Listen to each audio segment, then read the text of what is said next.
नमस्कार, जय हिंद दोस्तों, आप सबका स्वागत है हमारे YouTube चैनल दिल्ली 7th पे कमीशन पर। इस चैनल पर आपको 7th पे कमीशन से जुड़ी तमाम खबरों के बारे में सबसे पहले बताया जाएगा। तो हम आपसे निवेदन करते हैं कि अगर आप हमारे YouTube चैनल पर पहली बार विजिट करे हो तो चैनल को सब्सक्राइब जरूर करें। 7th पे कमीशन। इन राज्यों के गवर्नमेंट ने कर्मचारियों के डीए में की बढ़ोतरी, जानिए कितनी बड़ी सैलरी। केंद्र सरकार की वेतन वृद्धि। 7th पे कमीशन के मुताबिक विभिन्न राज्यों ने दिवाली सीजन के दौरान अपने संबंधित राज्य सरकार के कर्मचारियों के लिए डीए बढ़ोतरी की घोषणा की है। जहां कुछ राज्यों ने 3% डीए की घोषणा की, वहीं अन्य राज्यों ने अपने कर्मचारियों के लिए 4% डीए बढ़ोतरी की घोषणा की। यहाँ देखें हाल ही में इन सरकारी कर्मचारियों की सैलरी में कितनी बढ़ोतरी हुई। अरुणाचल ने डीए में 4% की बढ़ोतरी की। अरुणाचल प्रदेश सरकार ने पिछले सप्ताह राज्य सरकार के कर्मचारियों और पेंशनभोगियों के लिए महंगाई भत्ता डीए और महंगाई राहत डॉक्टर में 4% की बढ़ोतरी की। ये घोषणा मुख्यमंत्री पेमा खांडू, चीफ मिनिस्टर पेमा खांडू ने एक्स पर की। विशेष रूप से 1 जुलाई से डीए और डीआर को 42% से बढ़ाकर 46% कर दिया गया है। मुख्यमंत्री ने एक बयान में कहा, 1 जुलाई 2023 से 31 अक्टूबर 2023 तक डीए और डीआर बकाया का भुगतान नकद में किया जाएगा। आप सभी को दिवाली की हार्दिक शुभकामनाएं। अरुणाचल के उप मुख्यमंत्री Chowna mean, Arunachal deputy chief minister चोना मे ने कहा कि डीए और डीआर भत्ते के मद में होने वाला खर्च मौजूदा बजट प्रावधानों से पूरा किया जाएगा। चंडीगढ़ ने डीए में 4% की बढ़ोतरी की।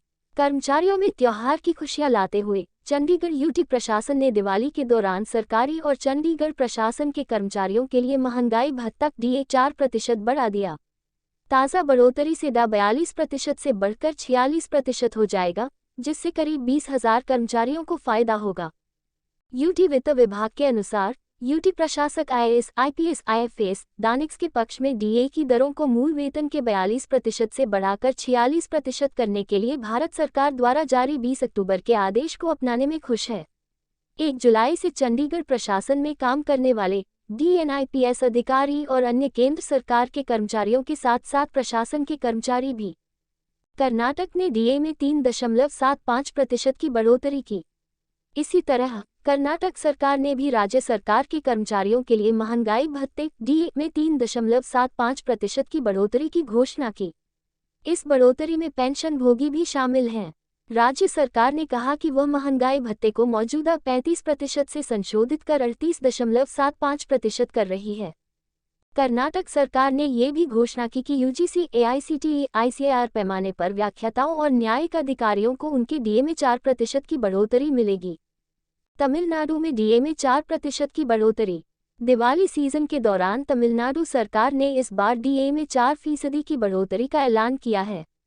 बुधवार को तमिलनाडु सरकार ने राज्य सरकार के कर्मचारियों, शिक्षकों और पेंशनभोगियों के लिए इस साल 1 जुलाई से पूर्वव्यापी प्रभाव से डीए महंगाई भत्ता में 4% की वृद्धि की घोषणा की। गौरतलब है कि डीए 42% से बढ़ाकर 46% कर दिया गया है। डीए की यह बढ़ोतरी 7वें वेतन आयोग 7th पे कमीशन की सिफारिशों के आधार पर स्वीकृत फॉर्मूले के मुताबिक है। असम ने डीए में 4% की बढ़ोतरी की। असम सरकार ने पिछले हफ्ते राज्य सरकार के कर्मचारियों के लिए महंगाई भत्ते डीए में 4% की बढ़ोतरी की घोषणा की और इसके साथ ही उनके लिए कुल डीए 46% तक बढ़ गया है। लेटेस्ट बढ़ोतरी 1 दिसंबर से प्रभावी होगी। असम सरकार ने कहा कि जुलाई 2023 से नवंबर 2023 तक प्रभावी बकाया का भुगतान 2 समान किस्तों में किया जाएगा, पहली दिसंबर में और दूसरी अप्रैल 2024 में की जाएगी। उत्तर प्रदेश ने डीए में 4% की बढ़ोतरी की। उत्तर प्रदेश सरकार ने दिवाली उपहार के रूप में राज्य सरकार के कर्मचारियों और पेंशनभोगियों के लिए महंगाई भत्ते डाक में 4% बढ़ोतरी की घोषणा की। मुख्यमंत्री कार्यालय ने एक बयान में कहा कि इसके साथ डीए 42 से बढ़ाकर 46% कर दिया गया। एक्स पूर्व में ट्विटर पर सीएम योगी ने कहा, सभी राज्य सरकार के कर्मचारियों, सहायता प्राप्त शैक्षिकी और तकनीकी शिक्षण संस्थानों, शहरी निकायों, यूजीसी कर्मचारियों, कार्य को मूल वेतन के 46% की दर से महंगाई भत्ता प्रदान किया जाएगा। उन कर्मचारियों और पेंशनभोगियों पर आरोप लगाया जो उत्तर प्रदेश की प्रगति में योगदान दे रहे हैं।